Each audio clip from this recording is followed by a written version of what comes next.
Welcome to Capitalizing Your Life, the podcast that shows you how to take control of your money, build lasting wealth, and create financial freedom using the infinite banking concept. If you're ready to make your cash flow work for you instead of someone else, you're in the right place. Here's your host, Glenn Yaney. Today, my guest is Michael Duryea with Duryea Financial. Welcome, Michael. Thank you, Glenn. It's good to be here. Yeah, I'm excited to have you on. I am probably have listened to about 70% of your podcast now. I'm going down. There's probably only 3 to 4 podcasts that I have gone through all of them. And yours is definitely one that I love to listen to and always inspiring to listen to. Wow. Well, I'm honored and I appreciate that. Thank you. I've tried to be really honest. You know, Jordan Peterson says, always tell the truth. I've tried to just tell the truth. Yeah. And before we go too far, I was on your podcast about a week or 2 ago after we post this podcast. And I actually realized it's like you pulled it out of me. Like I felt like I was very vulnerable and very open with what I was saying. And I thought, man, that was a good interview. And then if anybody wants to listen, I'm on his podcast. I think the week that comes out is on March 25th. So if you guys look for that, that's an interview between me and Michael also. Yep. Awesome. So if you could tell us about your story and how you got to infinite banking. Well, I don't know why I'm starting here, but I wanted to say, if you look up the Duryea Motor Wagon Company, that was the first automobile manufactured in the United States. So the original Duryea motor wagons are like a priceless museum piece. But the reason I mention that is because this guy right here on the wall, that's my great-grandfather, whose name is Glenn.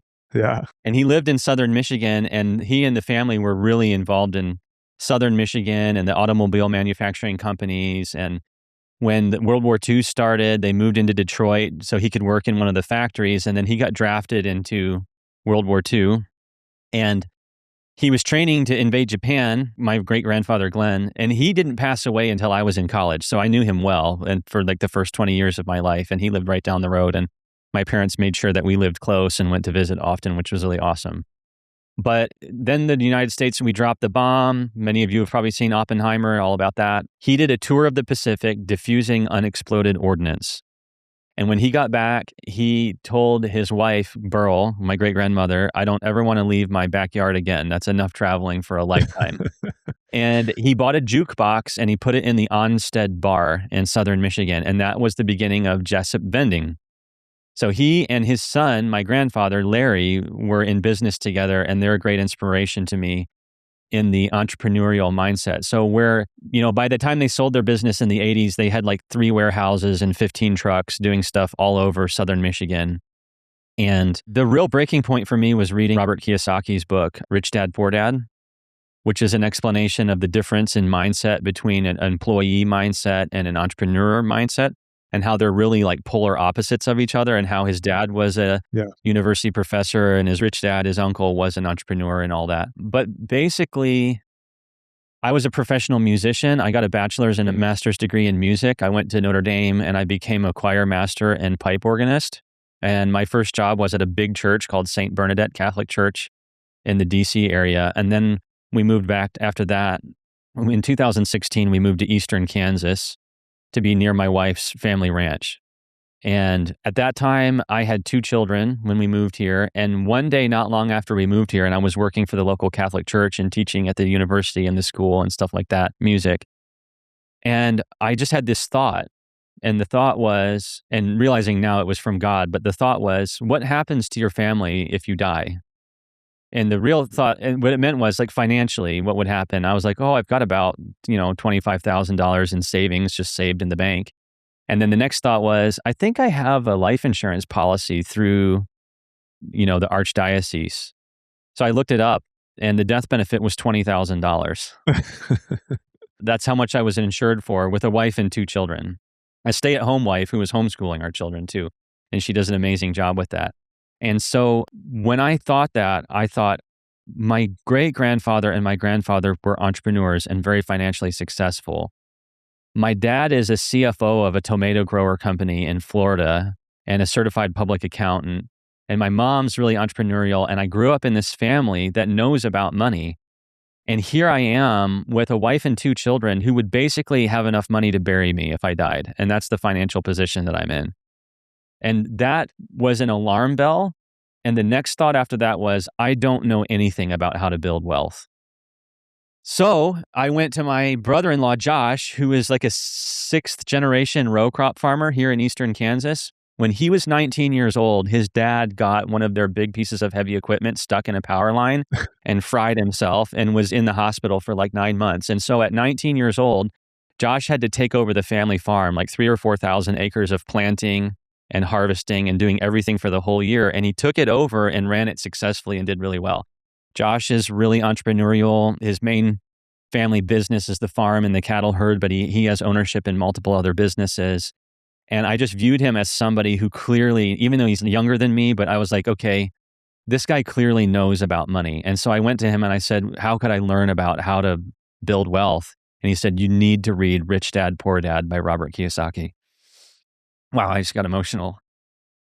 But when I read that book, I realized that I had always loved my great-grandfather and my grandfather and super admired what they had done, that they had built an organization themselves. They had a record company called Jessup Records. They did a lot of recordings with Hank Williams, I think, back in the day, and a lot of other famous people. My grandfather was a stand-in for Anthony Hopkins for a whole movie. You can go listen about that on our podcast. But when I read that book, I started to believe that I could be an entrepreneur. It was something that they were like God on earth to me, that they could do that.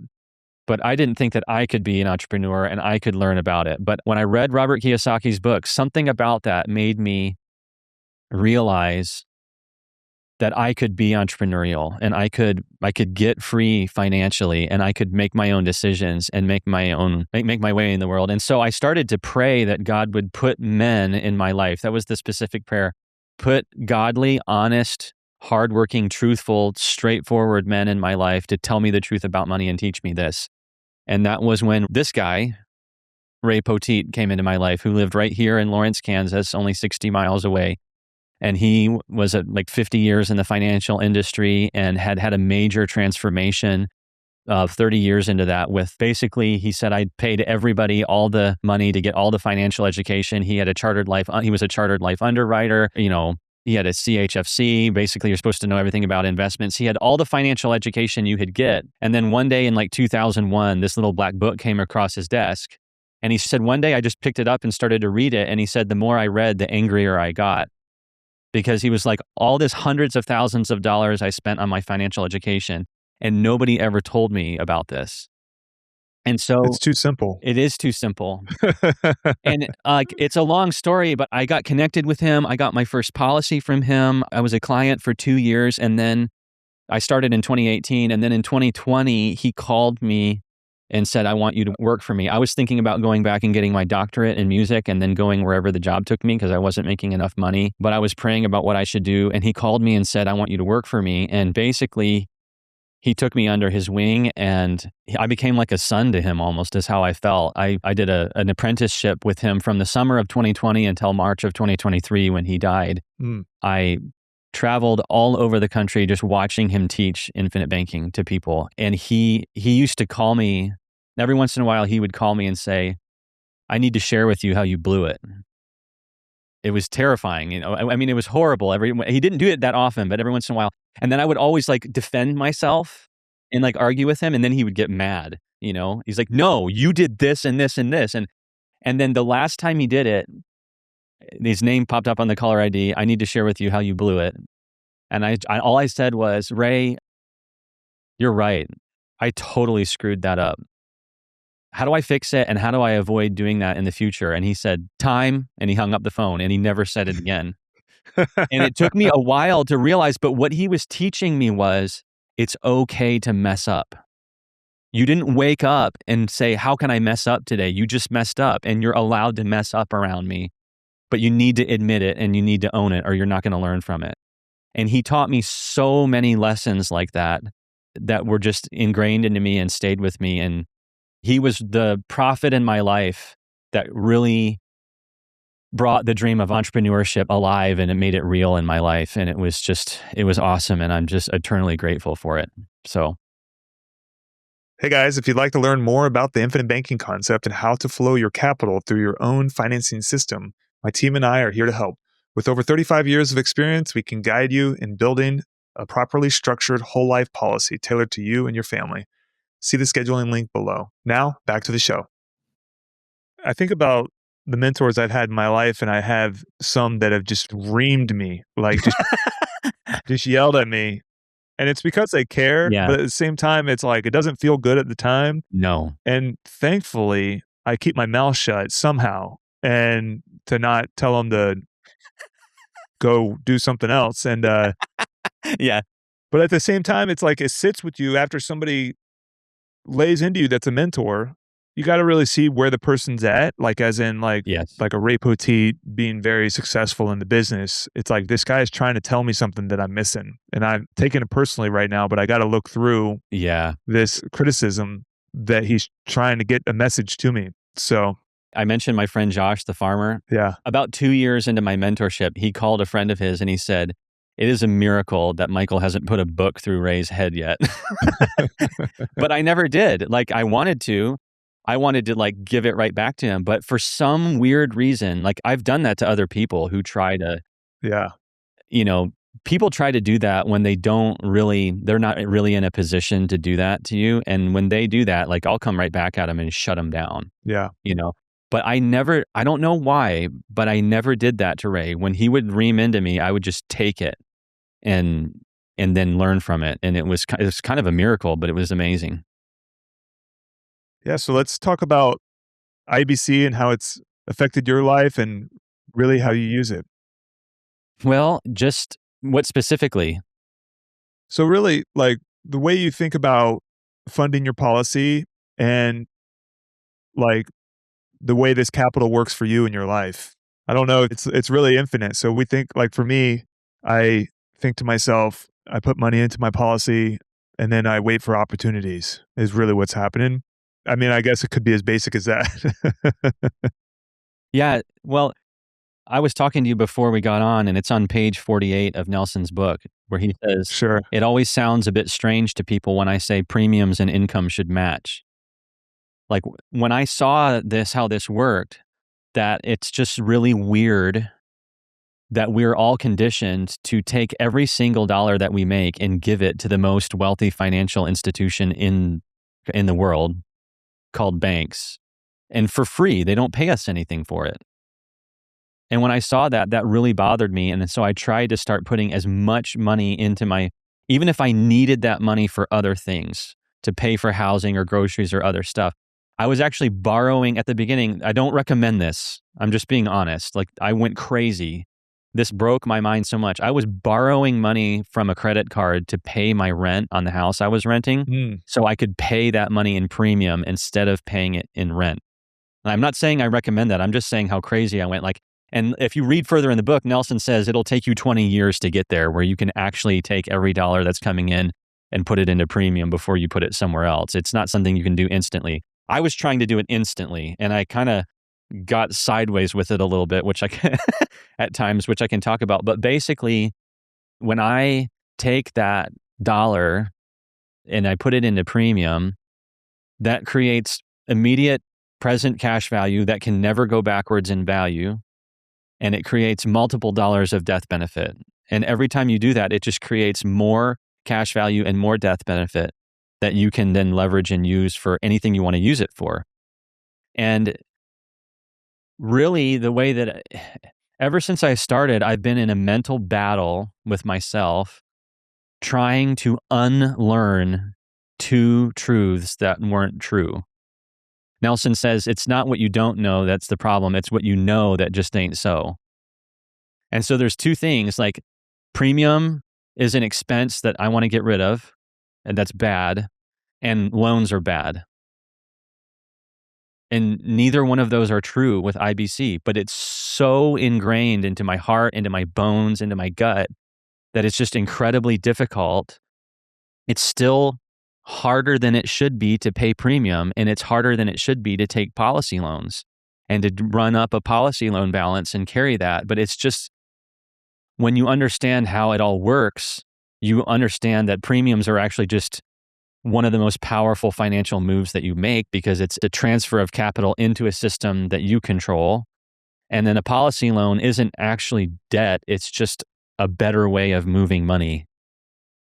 And, we can explain that, but that's how I think about, and that's what I've been wrestling with. It's not complicated. It's just really hard to undo the conditioning. I don't know if anybody knows who Ken Myers is at Mars Hill Audio, No. but he's a journalist who puts out this basically like an audio magazine. And his first interview he ever did was with Johnny Cash when Johnny Cash was really young. But I remember learning from Ken Myers that basically if you don't learn something at all by the time you're 15, it's now like 10,000 times harder to learn it. If you can learn it before you're 15 or 16, you can learn it like insanely fast. For instance, have you seen the backwards bicycle video, the viral video on YouTube? Yeah, I have. It's really good. So his kid learned how to ride that backwards bicycle in like 2 weeks, but it took him like 4 or 5 months to learn the same thing because your brain's not as elastic and it's not as spongy. And so I started learning infinite banking when I was 26. That's when I started. My son has a piggy bank that says Caspian's policy on it, and he puts money in there. Yeah. Like he's not going to be scared of premium and policy loans like I was because he's just going to be conditioned to do it. I love what you said about so much of life is just deciding who you're going to allow to brainwash you.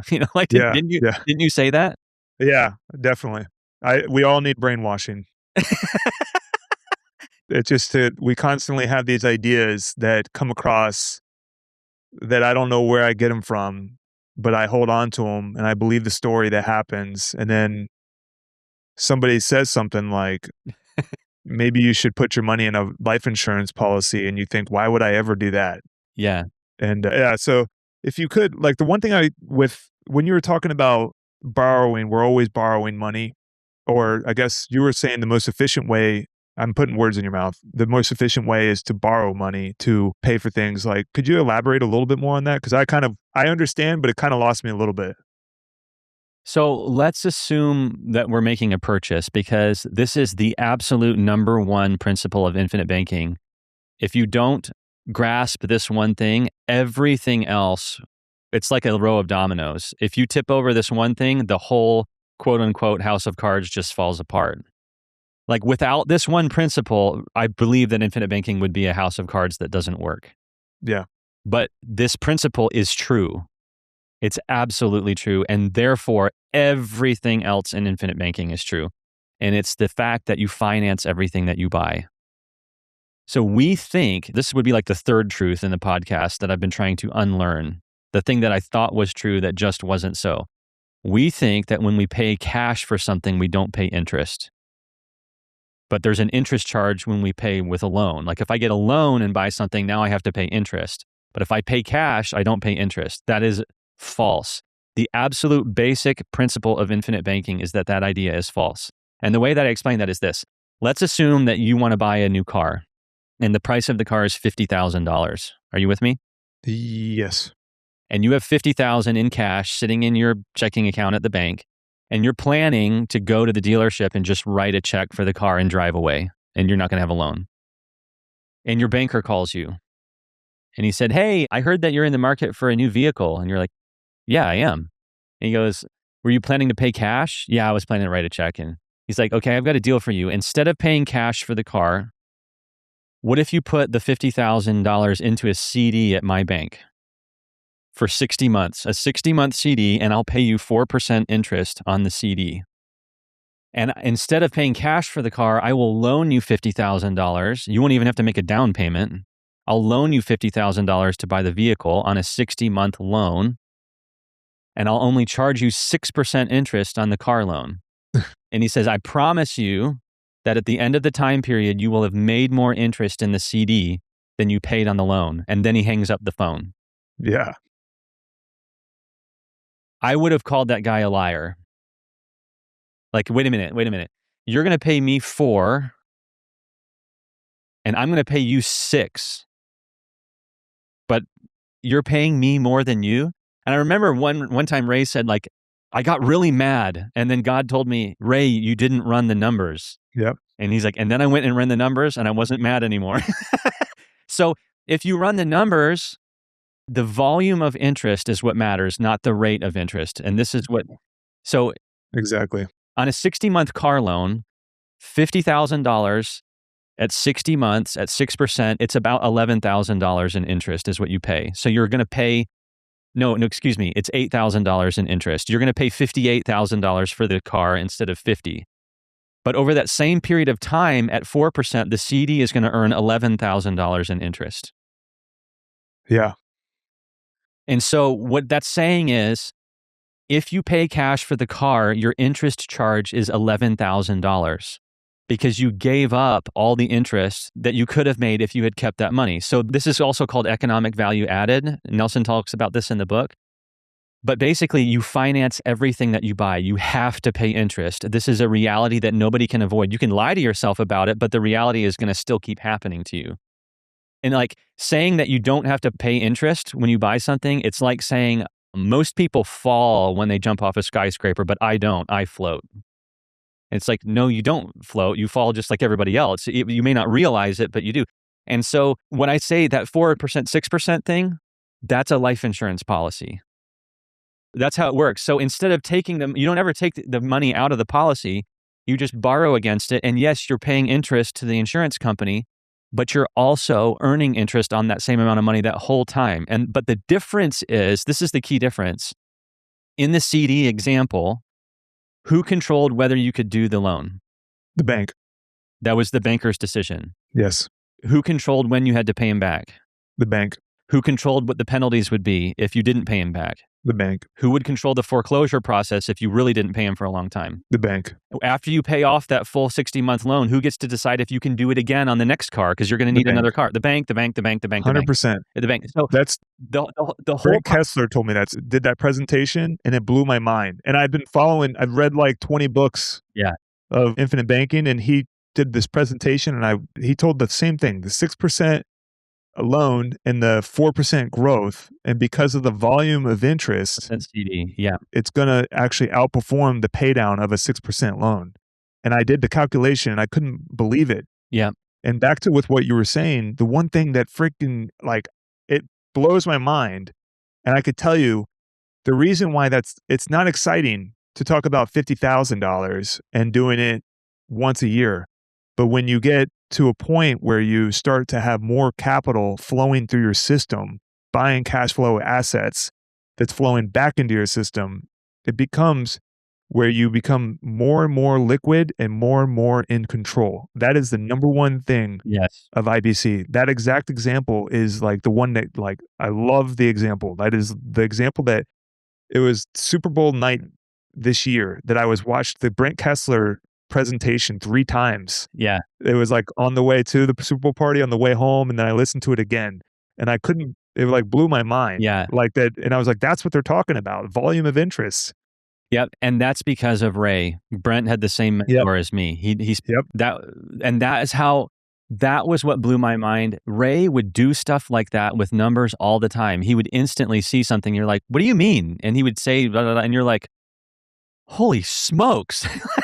The guy, he just knew how to move money around. And he always would say, I asked him, Ray, before you knew about infinite banking, what's the difference with what you're teaching people about money before you knew about infinite banking and after? And he said, before I knew about infinite banking, I was teaching people how to store money.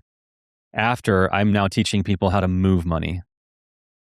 And I could tell you that I listen, I'm obsessed. So I listen to every IBC podcast I can possibly listen to. Yeah. And I can tell you that the people that really stand out to me are the ones that it's like a control. Like you become more control of your capital, but also it's the volume and velocity of your capital. So it's not as much like we could focus on the arbitrage of like the $50,000 example, but yes, that's good. But now we're going to do that over 10 to 20 years, 30 years, 40 years. And we have the protection of all the stuff that happens. Yeah. It's the unseen that we're talking about. Yeah. It's not about the growth of the actual policy. It's about what we're doing outside the policy that creates the real growth. And I believe safety and liquidity along the way is really what we're talking about. Yeah, exactly. With the policy, who controls whether you can borrow the money? The policyholder. The policy, you. Owner, yeah. Yeah, me. Who controls when it gets paid back? Me. You do, yeah. Who controls the penalties if I don't pay myself on time? Me. Who decides if I can do it again once I pay off the loan? Me. Can anybody else get out? Like, who's the only person that can ever get access to that capital that entire time? Me, Yep. me. Yep. It's like you're in control. You can use that, like, leverage is the solution and the medicine to the problem of lost opportunity cost. The problem of losing all that interest when you give your money away. Leverage is the answer to that, which is why entrepreneurs use leverage so much. The problem with leverage is we've only been taught how to use leverage when someone else is the banker. We have not been taught to use leverage when we are the banker. And like Nelson says in the book, there's 2 ways to own the leverage. Way number 1 is you can start your own commercial bank. You can kiss ass, to get a charter from the bank commissioner for 10 years and raise $20 million of capital and go through all the red tape and run this extremely regulated business. Or you can take all that time, effort, and energy and just establish this huge system of life insurance policies, just like Johnson & Johnson and Walmart and all these banks have these massive, and do it that way. There's 2 ways to control the leverage. You can have your own bank or through the loan provision of a life insurance policy, because those are the 2 ways where you can own the control of leverage. And that's the infinite banking concept. And Nelson found it out the hard way by going through a deal that went really bad. And like the infinite banking concept in reading this book is like reading it the easy way and getting it established before it happens to you. I'm obsessed about this too.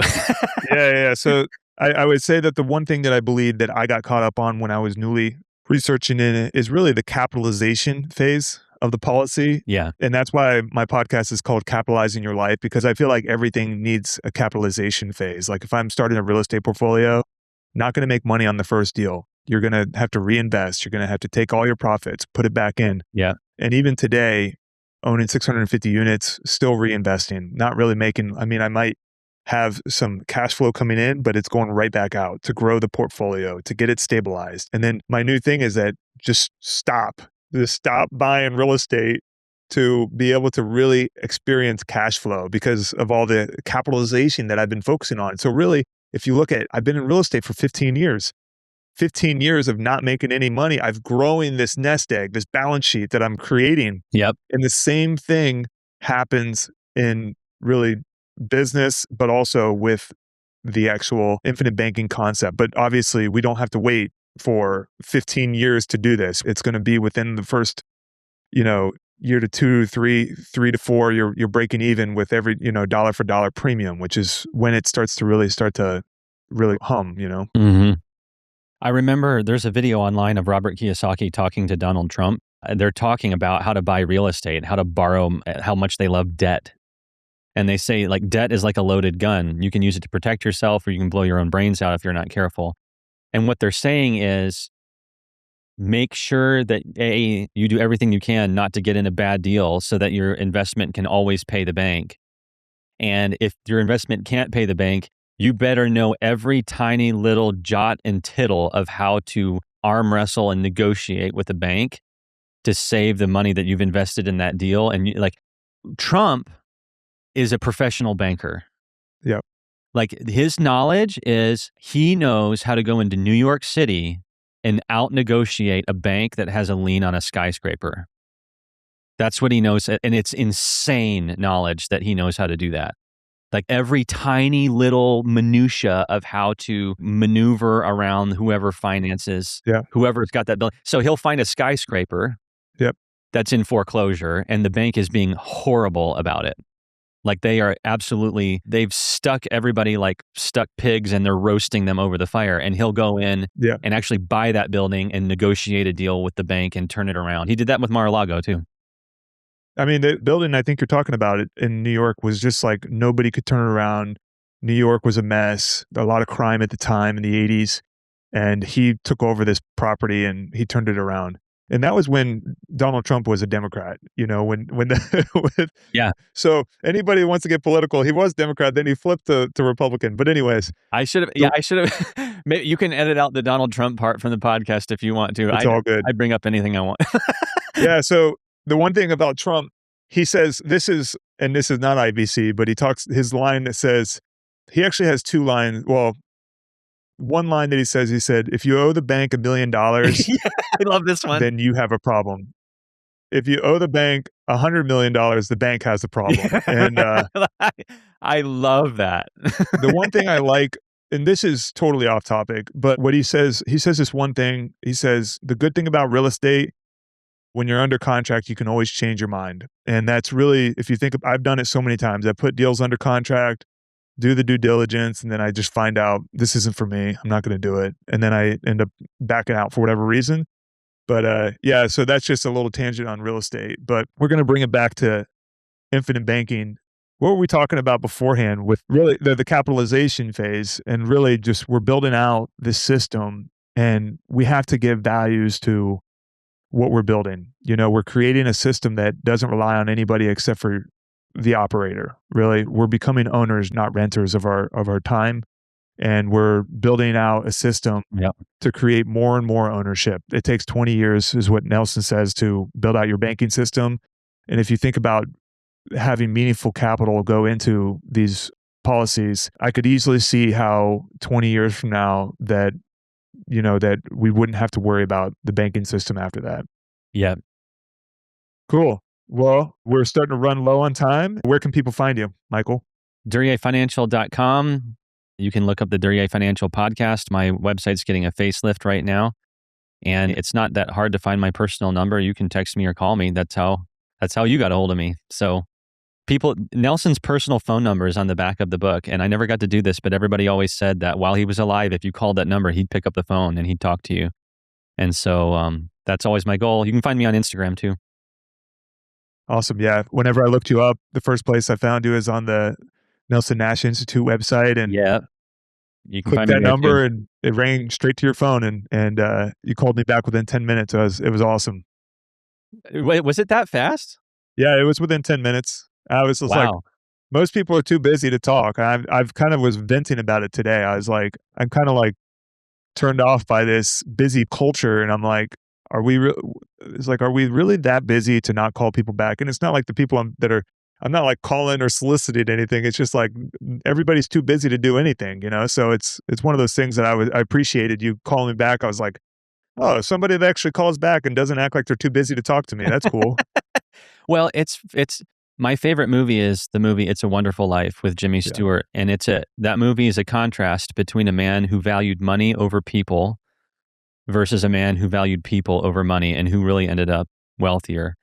And I think I would leave that with people. Like, the most valuable thing on the planet, the most valuable physical thing on the planet is not gold, it's not silver, it's not real estate, it's not life insurance policies, it's people. And you were talking about human life value, that ISM book before, and I'm really glad that I ordered that. So yeah, what they talk about is the human life value is not property value, is really what it determines. There's two types of value. There's property value and then human life value. And what we offer to people and our skills that we create as we go along the way and learn what not to do and what to do.